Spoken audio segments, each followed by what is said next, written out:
neon white.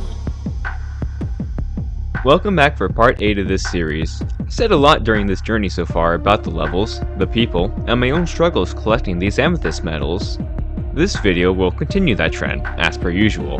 The intros of these videos, consequently, get shorter and shorter as I run out of new things to say in these. Interestingly enough, the commentary for the levels seems to get longer and longer as I find more things to say in every video. These are the levels that I've improved on between the making of part 7 and this video, which usually is done the week after I publish the video. One of these times is special, as I will discuss later. For now, let's get to what you were waiting for, starting with...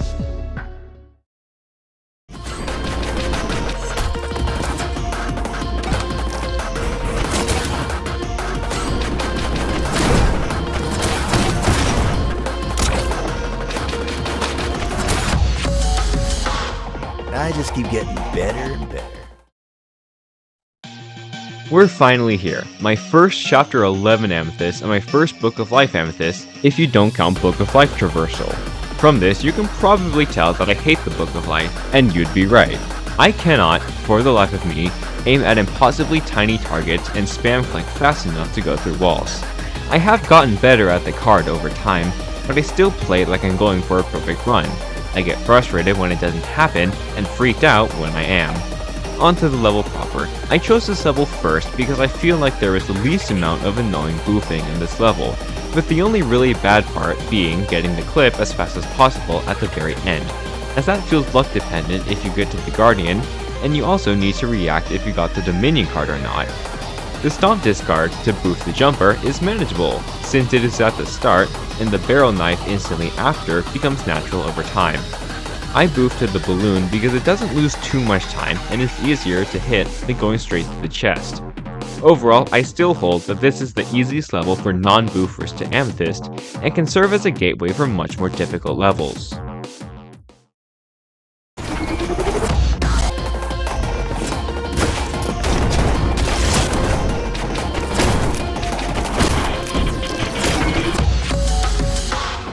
I just keep getting better. I decided to stick around in chapter 11 because I need these amethysts eventually, and decided to do this level. While this level is short, there are many tricky parts to it.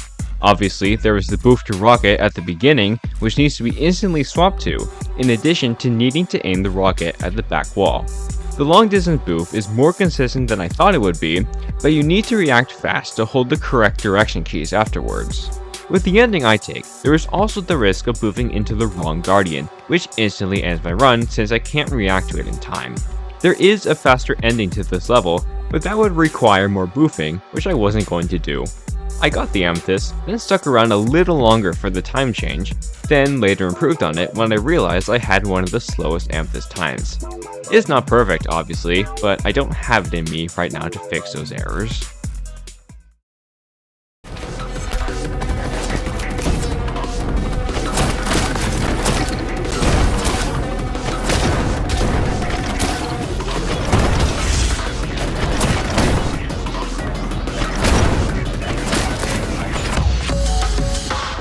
I just keep getting better and better.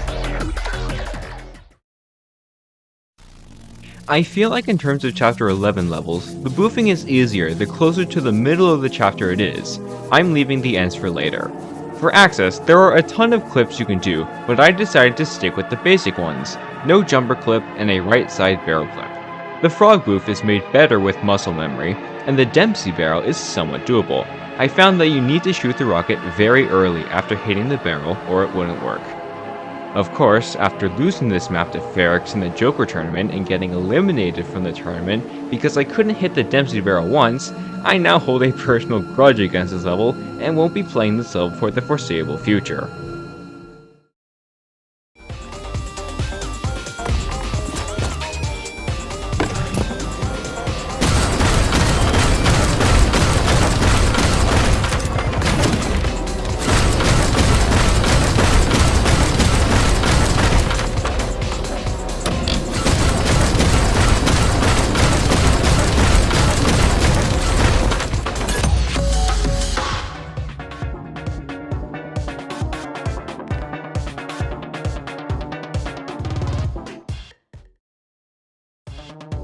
Sadly, this video isn't all just booth levels. There are many other levels I have to get around to. As for Hellevator, it's a very grindy and boring level. I play a lot of rhythm games and I'm pretty good at them, which is surprising given that I struggled to hit the timings on the stomp discards. I had a unique way of counting where I looked at the numbers on the sign, so it distracted me a little bit. There's also the need to move forwards in the last section, and it's somewhat common to miss the platform by stomping too high. I'm very thankful the Amethyst time was nerfed by 0.1 seconds, or the first time wouldn't have gotten it and I would have needed to grind it some more. This is around the point where Neon Light 2.0 came out, as well as the fact that I got a new computer which ran at 144 FPS, so I switched to that. The update added a new type of metal, the Sapphire metals, which I will talk about now. Playing this on a later date, I got the Sapphire by complete accident, and the same goes for Mountain, which was the special level I mentioned in the intro. Resident Saw 2 was too early for me to know about the Sapphire metals, and those are the 3 Sapphires I currently have. I will not be making a series on Sapphire metals, as it would be too similar to the series currently going on, and frankly, making these videos have decreased my enjoyment level of this game, as I forced myself to not play in order to make them. What I would do is probably put these completions into separate unlisted videos with my commentary in the description. I'm going to finish this series, but I probably won't make much more high-effort Neon White content, but that's for a later time, and since this segment has already gone on for way too long, let's just move on.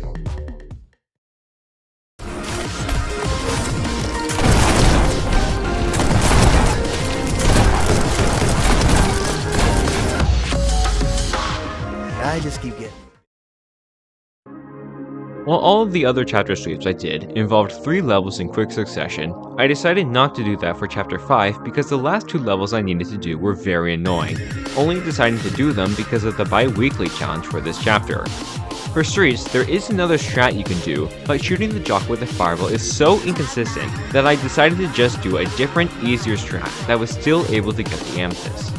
For that route, the hardest part of the level is getting the good fireball boost needed and killing all the enemies, which it's surprisingly easy to miss. Being one of the shortest levels in the game, there isn't much room for error, which adds to the difficulty the level entails. I'm glad that the route I took was possible because I don't know what I would do if it wasn't.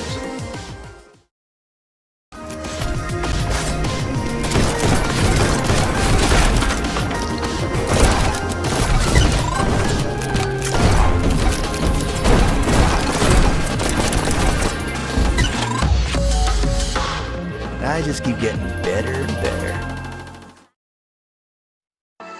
This was the other level that I neglected to do in chapter 5 due to the difficulty. When I first started playing the game, I remember struggling to hit the balloons at the beginning, but later it became the least of my worries. Everything else, from shooting the Guardian with one fireball shot, to knifing the barrels and collecting the stomp card, to shooting the frog, and later on a reroute, hitting the enemies with the Purify Bomb while stomping down was so much harder to do. But hey, I did it and got another Amethyst sweep. Chapter 5 continues the trend of lower heaven levels, being mostly short and simple levels, which is a little weird given the scene change in chapter 4. Being the introduction of the Fireball card, this chapter centers around this mechanic, and I really like this card. I find it to be a very powerful and versatile card, and I'm pretty good at levels that use it.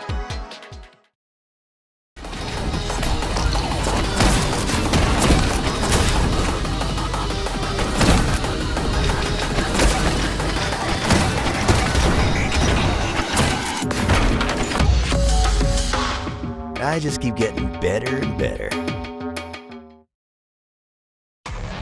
This was an Amethyst I tried to get with closer hike and access, and while I got close, was unable to until a couple of months later. This falls in line with my middle level difficulty theory. This was a comparatively easy level to get the Amethyst on. Since I didn't use the balloon clip, there weren't that many difficult individual boosts.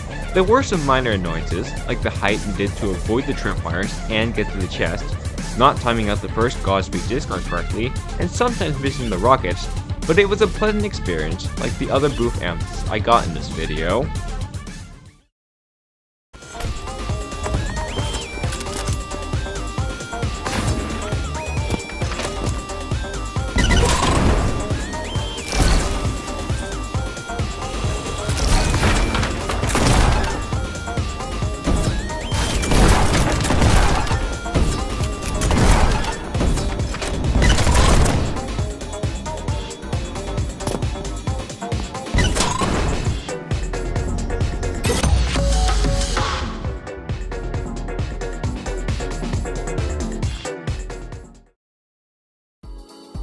So you know what I said about chapter Amethyst sweeps. Well, I have 3 of Violet's side quests left, so I decided to do them all at the same time, starting with this one, which I consider the most problematic of the 3.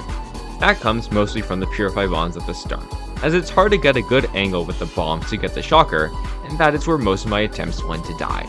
The other main annoyance, which I didn't run into until later, was getting a good Purify boost to clear most of the spikes. The rest of the level is mostly fine, with a few other chokeable points that could reset a run if you're not careful enough.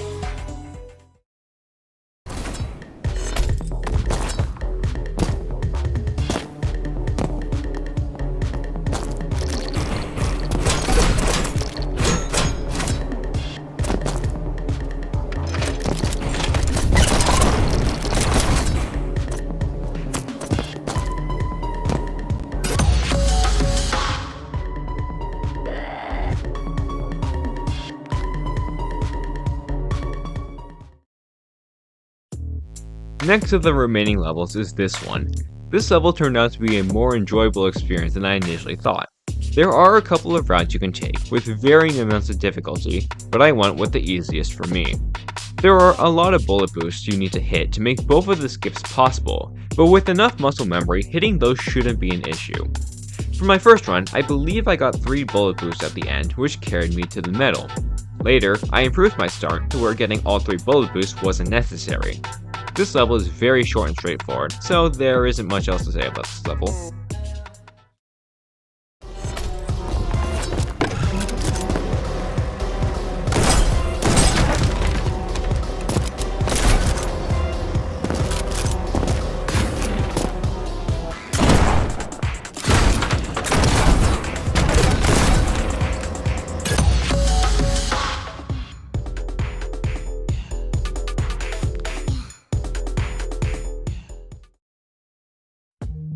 And finally, we have this level.